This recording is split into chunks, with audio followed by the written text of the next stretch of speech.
Hey, it's the Gunbuck, and we're here to talk about the finals update 1.8.0. This is like a special Valentine's Day update, I guess. They've got like a Valentine's Day series of things that you can unlock doing certain events. So here's So diving right into it, here is the 1.8.0 on reachthefinals.com. It's the patch notes. It reads here, BR Valentine. Join the Valentine's Day event to unlock a series of precious rewards. Turn in contracts to earn all 6 unlockables. Don't play alone, share the love, and invite your soulmates to join your party. Pun intended. Steal the spotlight event has now been concluded. Thanks to everyone who participated, yada, yada, yada. And as promised, the big update for the nukes and snooks. Red canisters will now have the physics to make overloaded cans drop faster and take less predictable pathways.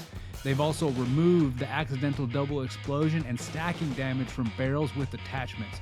So stick around in this video because we are going to test that as soon as we conclude going through these patch notes. Whether you love them, whether you hate them, stacking the nukes, stacking them red canisters with C4, it's gone, maybe, potentially. We'll have to take a look here. So, going through line by line of the patch notes, they've done some audio things here. Cloaking sounds will now differentiate between team members and enemy players. So we'll have to hear how that sounds when your teammate cloaks. It's going to sound different than enemies. Headshots will be indicated with their own sound. I'm not sure if that's when you are getting headshotted or when you are doing the headshotting. I'm not sure how that's going to roll out. Fixed an issue where certain sounds did not play when colliding with the environment. Added a setting to control sounds when the game is not in focus or like when you're tabbed out. That's pretty cool. That's a QL or quality of life fix upgrade there. Fixed single fire weapons not playing their firing sound at times. Never felt like I ran into that. Got some VFX stuff here, various fixes with destruction and soul. Added material appropriate effects for destruction on all maps. Here's some gameplay and balance stuff. When a player is eliminated out of bounds and bank it, their coins will now spawn on the map. That's good, so we don't just lose those to the abyss forever. Gravity and physics have been enabled on the red canisters with attachments, so we're gonna test the nukes as soon as I get through all these patch notes. We'll go ahead and jump in game. We'll see what the red nuke is. How did they mess with that? Fixed an issue where multiple C4s would cause more damage than intended when exploding together, for example, when attached to an object. I'm not sure if it was, it's probably dealt more damage than intended. That's an interesting way to phrase that, but we'll see. Fixed a bug that caused jump pads to glitch when overlapped with an attached object. Fixed an issue that allowed players to cancel emotes by using a quick melee. Fixed an issue that allowed players to cancel emotes by using a quick melee. Okay. Fixed an issue where objects could hover in the air after an attachment was destroyed. Fixed an issue where a successful backstab with a dagger now correctly shows as a crit hit. Definitely good right there. They did some animation things. Let's see. Fixed an issue where held items unintentionally visible. Fixed an issue with the defibs not animating correctly. Okay. Fixed an issue that caused a player mesh to break and faulty physics during revive. Fix for the broom not disappearing after the clean house emote. Adjusted crouch animations to ensure they don't make characters clip through walls. That's good. Fixed an issue where left hand gestures would make melee animations look faulty. No one should be left-handed anyway. The auto open door when sprinting animation will now keep your weapon in view. Excellent. The football grenade skin now spins correctly because Lord knows we were waiting for that fix. Oh, thank goodness they did that. Vegas Sandstorm, moved the floating zip under maps here. And improved ambient lighting to address issues with seams between areas on all maps.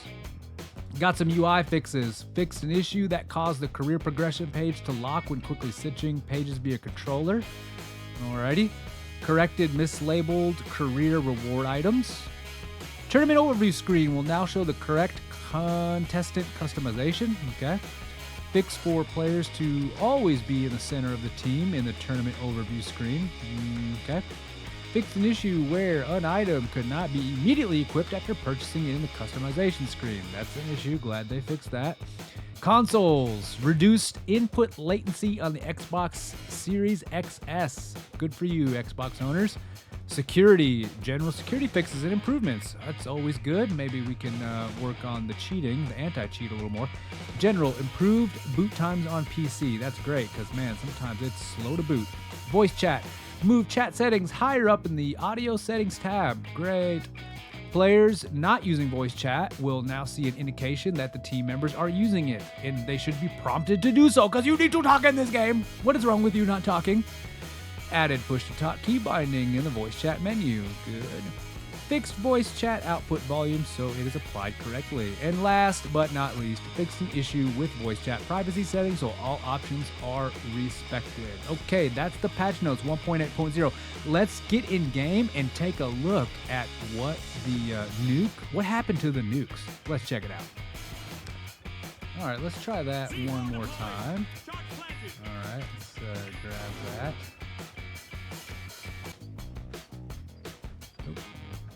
You? All right, here we go. All right, I still blew that person to smithereens. Okay, here's what I think they did though. I think what they did was now you can't just missile this towards somebody. Yeah, see? It's kind of like at a random, it throws now in a random way instead of just beaming it. So if you grab this, you grab the nuke, you could just beam it right at somebody. But if you throw explosives on it, right? Now let me see if I throw it at them. It's now it just doesn't go straight toward them anymore. Let's throw this on there. Throw this toward the person. Yeah, it's kind of a random toss now, which you could still, I think it still could be viable for a nuke, although I'm not sure it's as powerful. I want to see what kind of damage we can do to the heavy. Excuse me, here, Mr. Fellow. Let's see here. Pardon me. I mean, that still disintegrates the heavy. I think this is still viable. Let's do a long distance test. So I'm gonna see if I can toss this toward that medium in the background there. No, it's gonna be real random on the toss now. Let's check this one out here.